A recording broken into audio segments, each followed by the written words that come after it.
Dragging a longboard to the beach is usually a recipe for dings, scratches, and a whole lot of frustration.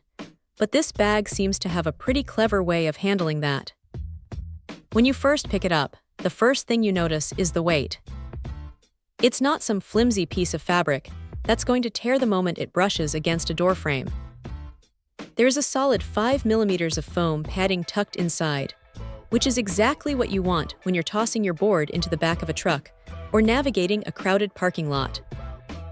The outer shell is this silver tarp material that feels surprisingly tough, and honestly, it's a smart choice because it reflects the sun, keeping the board from baking while it's sitting on the roof rack. Now here is where it gets interesting. The designers clearly spent some time thinking about the high-traffic areas. They reinforced the nose and the tail with this heavy-duty nylon, which is a massive relief because those are the spots that always seem to take the biggest hits. The zippers are another highlight. They're plastic, which is a huge win for anyone who has ever had a metal zipper seize up after a few months of salt air exposure. These things glide smoothly and don't feel like they're going to snap under pressure.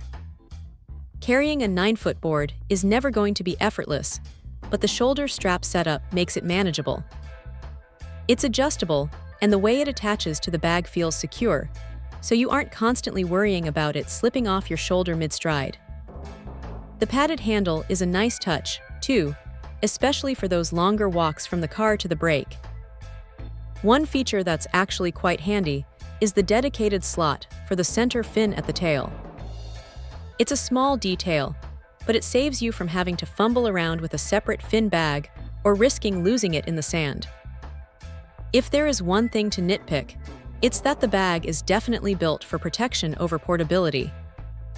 Because of that extra padding and the reinforced nylon, it's a bit bulkier than a simple sock cover, so you'll need a bit of extra space to store it when you're actually out in the water. It's not a deal breaker by any means, but it's something to keep in mind if you're tight on storage space. Still, for the level of security it provides, that trade-off feels completely justified. It's clear that the people behind this have spent enough time around the water to know exactly where a bag usually fails.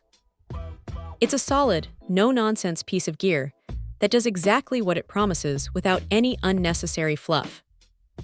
If you're looking for something that's going to keep your longboard safe for the long haul, this is definitely one to keep on the radar.